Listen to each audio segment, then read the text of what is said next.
Welcome back, part 2 of Chaos Farm and Farrier. So continuing from our conversation that we had kind of last week, although earlier today, we've actually got Rob the Farrier here, and we've been talking about laminitis in our ponies. So this is little Tilly and Rob, our Farrier, and little Tilly has actually had laminitis. So she actually had quite bad laminitis, I'd say, and we found her literally within 24 hours. She was walking around the field, and then the next day she was sat down or lying down in the field. We literally pretty much had to pick her up and kind of bring her in. It was very acute. So she's actually been in the stable for nearly 6 weeks now, or kind of in the stable and kind of roaming out around the yard now. She's a little bit happier on her feet. But do you want to kind of take on where you said, because you said that obviously it's like the horses have a bit of high heels because the blood supply to the front of the hoof. It's kind of shunted, yeah. And you can see, I don't know if you can see on the camera, but you can see just looking at her feet, there's quite a large amount of heel growth there, obviously more than you normally see. And then the toe has just started to kind of lift up. And the reason it's lifting is because the laminal bond has become weaker, so it's kind of like allowing it to slip her forward.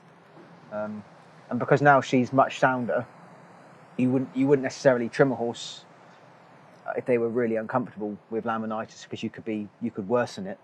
But because she's stable now, she obviously definitely needs a trim to realign everything. So I'll end up trimming the heels down to a sensible height, and then removing the toe to kind of realign the bone column that's inside the hoof capsule. But you might be able to see the amount of stretch of white line underneath her foot. Like on Oscar's, it was kind of a few mil, but you can see with her, it's, you know, for a pony that's much, much smaller, it's, you know, well over a centimetre.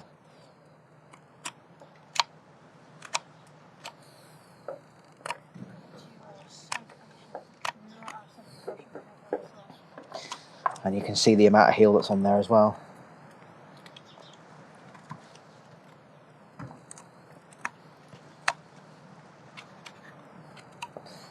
And that's about as much sole as I would take off, because obviously the pedal bone rotating and sinking inside the hoof capsule, it kind of drags the sole or pushes the sole down with it. So the last thing I want to see is the actual bone itself poking out the bottoms of the foot, which does happen in really serious cases. So we try and leave that in as a bit of extra added protection to keep her nice and comfortable. But there's probably 3/4 of an inch of heel to come off, which needs to be removed.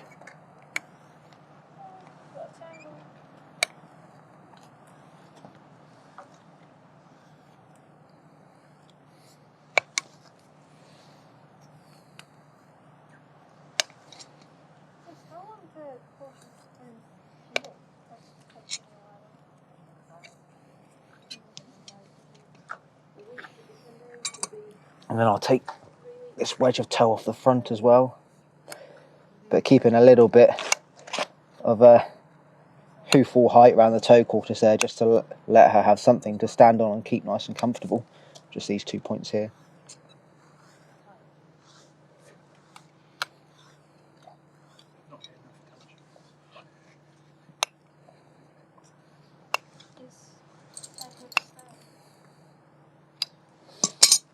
Level it up.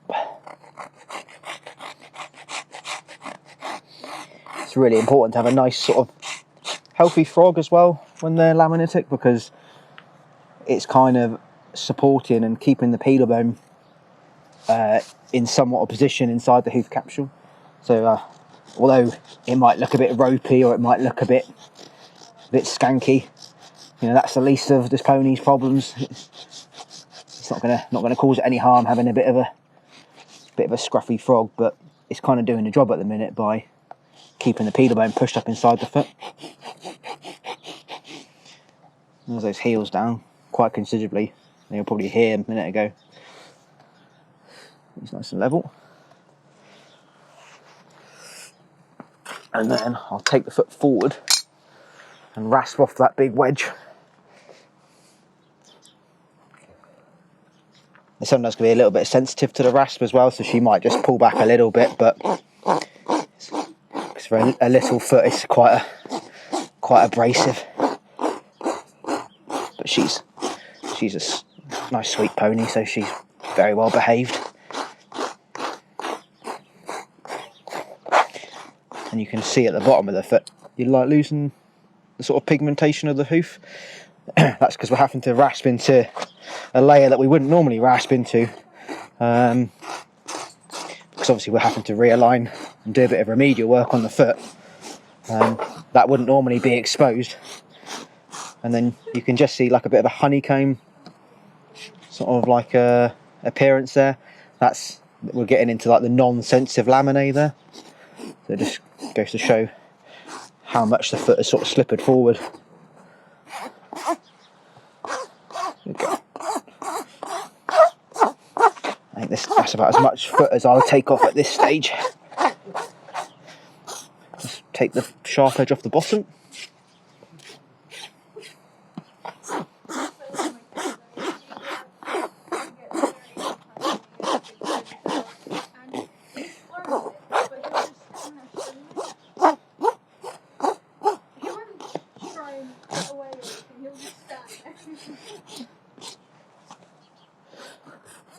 Another good sign is there's no, like, when they're in that real acute stage, you sometimes get like serum leakage and stuff around the fringe of the laminae, but it's nice and dry, nice and hard there. So she's obviously hopefully on the road to a good recovery. And you see the difference between both feet now. How one is still slippered forward and the other is, it looks like a healthy, strong foot now. Well, looks like a healthier, stronger foot. I just got to repeat it 3 more times.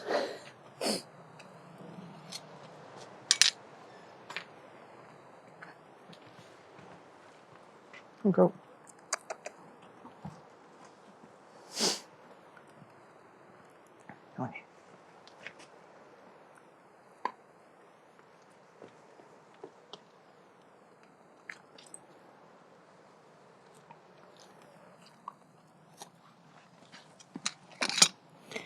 Same principle with this one. It's probably, if anything, got a little bit more heel to come off. She's naturally quite an upright horse anyway, so she tends to grow a lot of heel. But obviously not this much. And then again, I'm just not taking any foot sole out of this sort of area here, because that's right where the tip of the pedal bone is. So it'll be the most sensitive point of the foot at the moment. So try and keep as much there in respect of protection.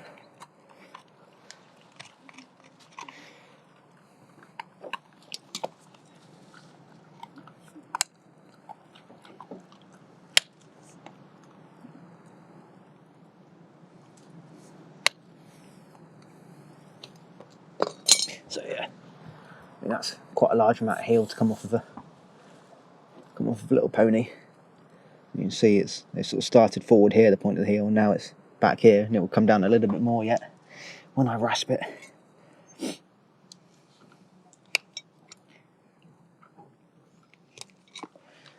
I'll just take that wedge off again.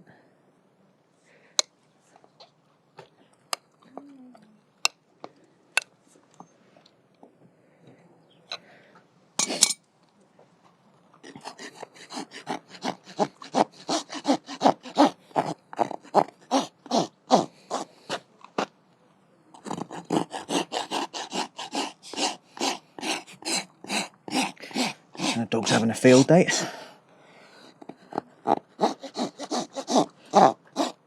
can actually see, I don't know if you can see there is a little bit of bruising right around the fringe of the pedal bone.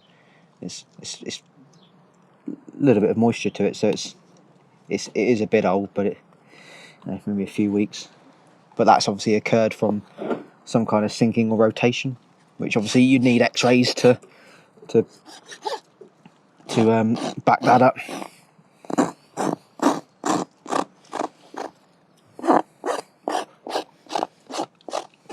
And which is also why it's important not to take any sole off of that sort of area there. Just a little bit more there.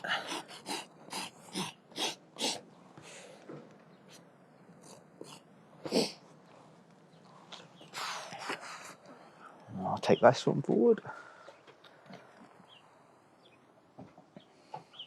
Go.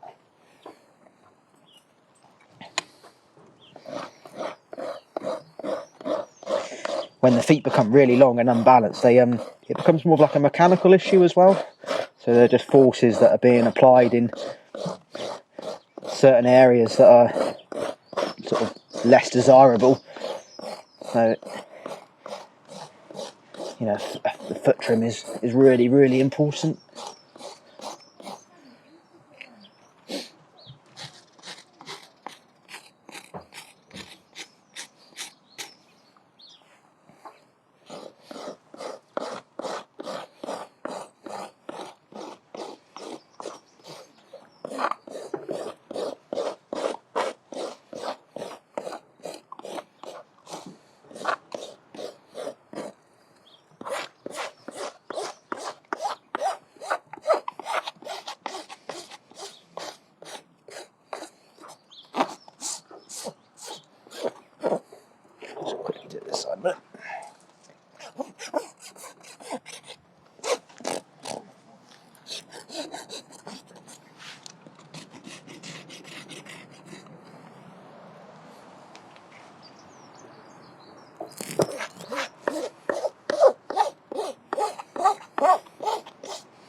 There you are, 2 smaller feet where they need to be. Much better looking feet as well now, Yeah. aren't So she might be a little bit tender after the sort of first trim, because it's like realigning everything and they? re-establishing like healthy blood flow and had a bit of time with them being a bit out of whack. So she might be a bit sensitive, sort of 48 hours, but it's of vital importance to do it though, Yeah, isn't it? yeah. To keep up with that kind of routine trimming, really. yeah, which, I mean, these guys are all on the same cycle, aren't they? Yeah. They all, So you can see how different, kind of from Oscar behind as a big horse and bigger feet to little Tilly, how vastly different their feet are. So last week we spoke about Oscar, didn't we, and how there wasn't very much to take off, whereas Tilly's the complete opposite, really, isn't it? a lot to come off, yeah. And like she always does grow a huge amount of heel, because her Yeah. conformation is, well, it is what it is, isn't it? It is, yeah. So she does grow a lot of heel anyway, and foot balance is a bit of not an issue with this one, but it's something that needs to be kept on top of. So especially now she's experienced a bit of laminitis, it's even more it's important. really, really paramount, yeah. Little head collar's nearly coming off your nose, Dills. But she's very good She is very good, isn't she? to deal. And So what we do with the head collars is we'd like them to be quite kind of snug, not to the point they're they're tight, but it's just so that they're snug, because if they're down over their nostrils, they snort quite a lot. There she is, pretty little eyes underneath all the hair.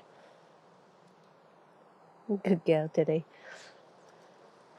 So I think we've done quite a lot in this session again, really. And while you were talking to Rob and kind of watching Rob, I was back over with Oscar cleaning his wounds off, because I didn't get a chance to do that before. And I know I'm very conscious that last week I said that we were going to talk about brushing and how we use the brushes and what we actually do. So we'll just do a very quick run through, because we've got Tilly's brushes here. They've just been used, so they do need a bit of a clean at the same time, so we're going to double up. So this is the plastic curry comb.